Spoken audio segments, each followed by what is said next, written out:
салом бинандаи азиз, шумораи аввали барномаи рӯзномаи ошноро дар соли 2021 манзуратон мегардонем.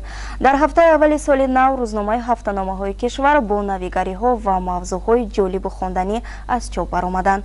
Аз ҷумла ҷавонони Тоҷикистон шуруъ аз шумораи аввали соли ҷорӣ бо дизайн ва рубрикаҳои нав рӯи чоп омада, аҳли эҷоди нашрия дар ин шумора талош барон намуданд то ба хонандагон дар мавзӯъҳои гуногун матлабҳои хонданибоб иншои пешкаш намоянд. Умедворем ки ба шумо писанд меояд.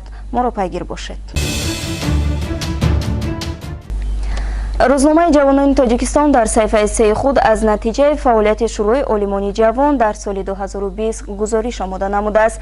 Дар он гуфта мешавад ки зиёда аз 100 олими ҷавон дар шаҳри Ҳисор ҷамъ омада аз фаъолияти шуро дар соли 2020 натиҷагирӣ карданд. Аз таъсиси шурӯи олимони ҷавон дар кишвар 20 сол сипарӣ шуд ва шурӯи мазкур таҳти сарпарастии Кумитаи кор бо ҷавонон ва варзиши назди ҳукумати ҷумҳурии Тоҷикистон амал мекунад.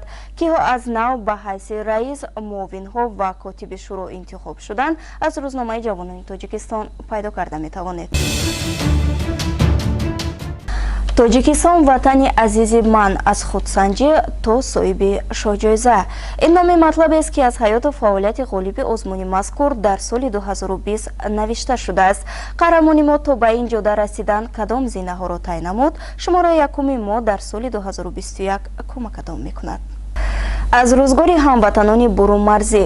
ин номи рубрикаи нави рӯзномаи мо аст. он аз ҳаёту фаъолияти ҳамватанони мо ки дар хориҷ аз кишвар фаъолият доранд қисса мекунад. қаҳрамони мо корро аз мардикорӣ дар хориҷ аз кишвар оғоз карда то ба соҳибкорӣ муваффақ расидааст.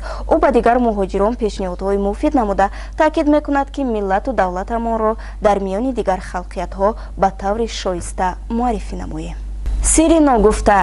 дар ин рубрика хабарнигори рӯзномаи ҷавонони Тоҷикистон сирри то ба имрӯз ногуфтаи Дилшод Назаров, қаҳрамони бозиҳои олимпиро ба хонанда пешниҳод намудааст. Дилшод Назаров то имрӯз ин ҳодисаҳоро аз модараш пинҳон мекард. кадом ҳодиса ва ба Дилшод Назаров чӣ рух дод, аз шумораи якуми рӯзномаи ҷавонони Тоҷикистон метавонед хонед. аз розҳои ниҳони дигар чеҳраҳои маъруфи кишвар огоҳ шудан мехоҳед? ҳар ҳафта аз ҷавонони Тоҷикистон рубрикаи мазкурро пайгир бошед. мо аз забони эшон ба шумо воқеаҳо ва факту далелҳои аҷибро пешниҳод мекунем. ванҷ ганҷе дар домани пиряхҳо. ин номи мавзӯи саҳифаи яке рӯзномаи ҷумҳурият аст ки 6 январ аз чоп баромадааст мебошад. матлаби мазкур аз дастоварду пешравиҳои мардуми ин гӯшаи диёри азизамон нақл мекунад.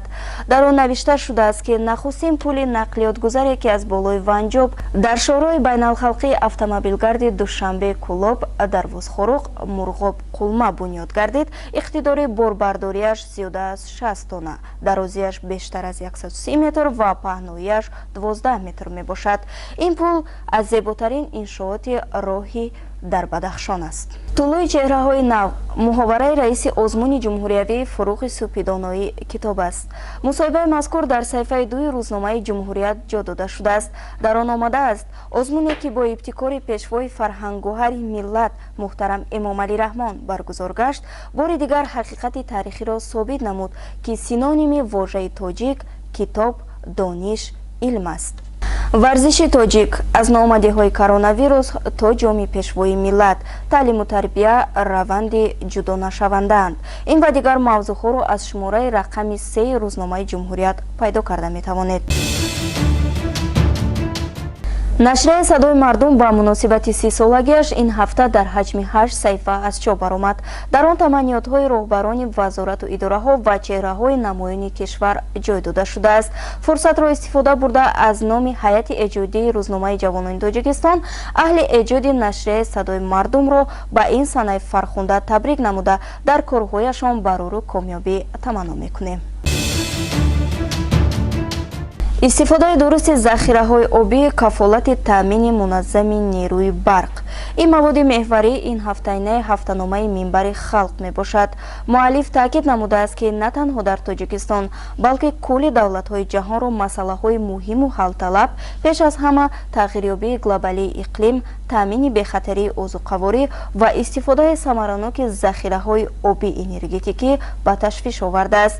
дар пешрӯи зиндагӣ ва фаъолияти инсон қарор гирифтани ин масъалаҳо аз нафари огоҳ талаб менамояд ки дар муносибат ба табиату сарватҳои табиӣ эҳтиёткор бошанд ва дар ҳар маврид оқилона рафтор намоянд.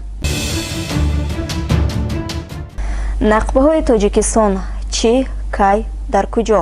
ин мавод дар ҳафтаномаи СССР аз чоп баромадааст. муаллиф ба хотири ҷавоб гардонидан ба саволи хонандаи худ ба вазорати нақлиёти кишвар рафта маълумотҳои заруриро ҷамъоварӣ ва мавод ба нашр расонидааст. дар бораи нақбҳои кишварамон пурра маълумот гирифтан хоҳед. шумораи якуми рӯзномаи СССР ба шумо кӯмак мекунад. аз корхонаи семент то дуздии аср, омӯзгори ҷавон ояндаи миллат нест? ин ва дигар мавзӯъҳоро аз ҳафтаномаи мазкур пайдо карда метавонед. сафари раиси вилояти Суғ ба Яхноб чӣ натиҷа дод? ин мақолаи меҳварии ҳафтаномаи Фараж мебошад. дар мақолаи мазкур гуфта мешавад ки новобаста раисони вилоят ва масъулин ба ин минтақаи кишвар сафари корӣ анҷом медиҳанд, вале то ҳол мушкилиҳои зиёде роҳи ҳалли худро наёфтааст. ҳамзамон муаллиф таъкид мекунад ки супоришҳои раиси вилоят рӯи коғаз мемонад. нақши Эмомалӣ Раҳмон дар таҳкими давлати навини тоҷикон, суҳбати рӯбарӯ дар рӯзи истироҳат, ин ва дигар мавзӯъҳоро аз ҳафтаномаи Фараж пайгир бошед. дар Хатлон бемористони 10 миллиона месозанд. ин мавод дар ҳафтаномаи Тоҷикистон аз чоп баромадааст. дар он оварда шудааст ки дар доираи таҷлил аз 30-солагии истиқлолияти давлатии Тоҷикистон ва баланд бардоштани сифати хизматрасонии тиббӣ дар вилояти Хатлон беш аз 950 муассисаи гуногуни тандурустӣ бунёд мегардад. лимӯ рақиби пахта, Трамп дар ҷустуҷӯи байналмилалии Эрон, Ҷонсон карантини сартосарӣ эълон кард. мавзӯъҳои мазкурро аз ҳафтаномаи Тоҷикистон пайдо карда метавонед. бинандаи азиз, шумо барномаи рӯзномаи ошноро аз ютуб канали рӯзномаи ҷавонони Тоҷикистон тамошо кардед. то барномаҳои навбатӣ, хайр.